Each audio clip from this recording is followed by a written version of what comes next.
Welcome in, everyone. Ready to dive in. Today we're tackling something, well, it's a tough one, honestly, but so important. Self-harm.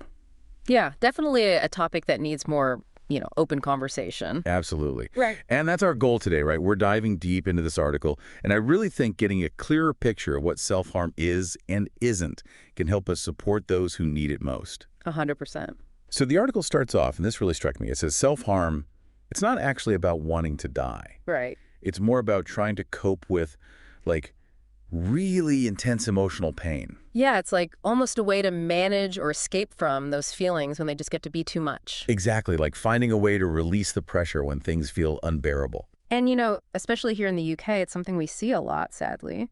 Research suggests nearly 1 in 5 young people might engage in self-harm at some point. Wow.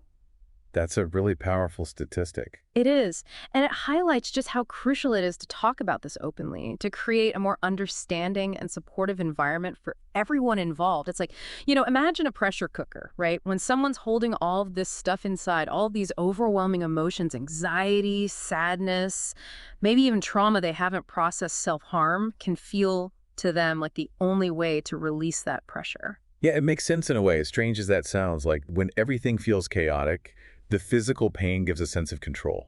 Right. And the article had even said something similar, like it's not about wanting to end life. It's about managing or trying to this unbearable emotional pain. Which is why just saying stop doing that isn't helpful at all. Exactly. It doesn't address the root of the problem. It's like putting a Band-Aid on, on a deep wound that needs stitches or something. Yeah. You've got to address those underlying mental health challenges. That's key. Okay, so how do we even recognize the signs? Especially if it's not always as visible as, say, scars, which the article mentioned. Yeah, it's not always obvious. Look for changes, subtle ones. Maybe someone's withdrawn all of a sudden, isolating themselves, or their sleep's all messed up.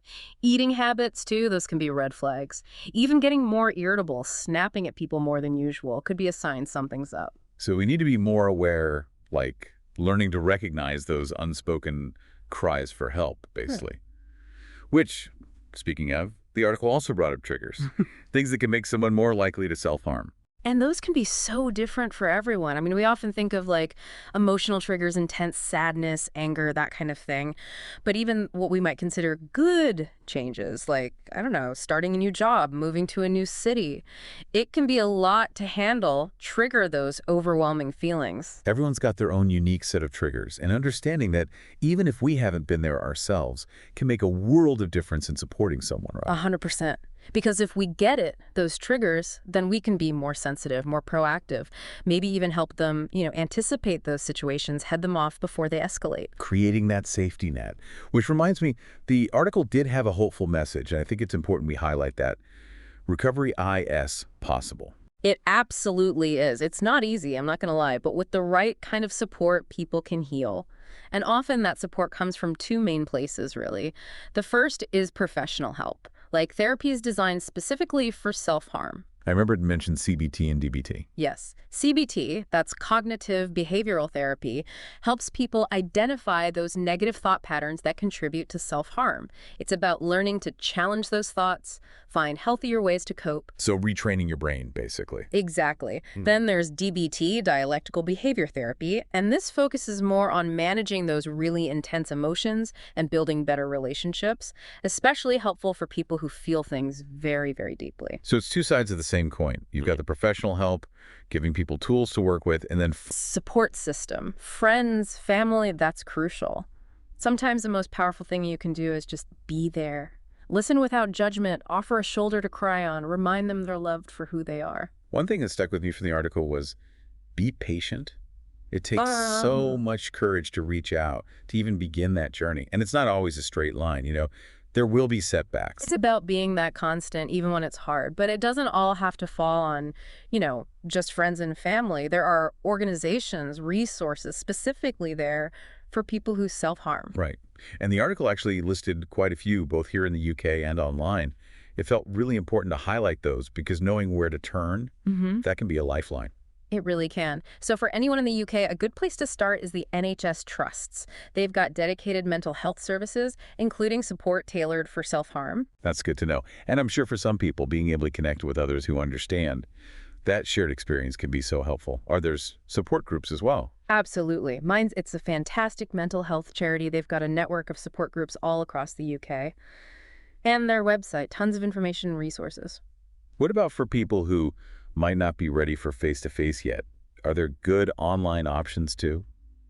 Yeah, for sure. Sometimes that first step is the hardest, when you're not even ready to, say it out loud to another person yet. I get that, and that's the beauty of the internet, right? You've got places like self-injury support. They have this whole online forum where people can connect, totally anonymously share their experiences, safe space, no judgment. Just that feeling of, I'm not alone in this. Yeah. So powerful. Huge.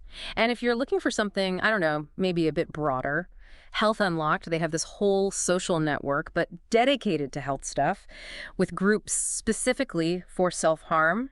Oh, and Rethink Mental Illness, amazing resource too. Info, support, even advocating for better services. Really incredible what they do.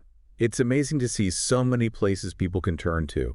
Even just as a starting point, it can make all the difference. And don't worry, we'll link all of these in the show notes so you can easily find them. Yes, please do, because at the end of the day, what matters most is that nobody has to go through this alone. Whether you're struggling yourself or you're worried about someone you love, there's help out there. There's hope for recovery. I love that you said that, hope for recovery, because it's not just that things get better. It's about finding the strength, the support to actually build that better future for yourself. Absolutely, and that's really what I always want to emphasize. Recovery, it's not a finish line you cross, It's a journey, and there will be bumps along the way. Yeah. But every step you take, every time you choose self-care, every moment of connection, that's moving towards healing, towards wholeness. This has been, honestly, so eye-opening. Thank you for sharing your expertise with us today. It's been invaluable. Before we wrap up, though, one last thing that's been on my mind. We've talked a lot about individual support, but what about society as a whole? How do we create a more compassionate, understanding world for people who self-harm? Ooh, that's the million-dollar question, right? And that's where real lasting change happens. Starts with ourselves, honestly. Challenging those preconceived notions we have about mental health, educating ourselves on what self-harm really is, and talking about it. Openly, honestly, no shame, no judgment. Changing the narrative completely. From silence and stigma to, like you said, understanding and empathy. Exactly. Because the more we understand, the more we can support. And that support, honestly, it can be life-changing. Life-saving, even. Couldn't have said it better myself.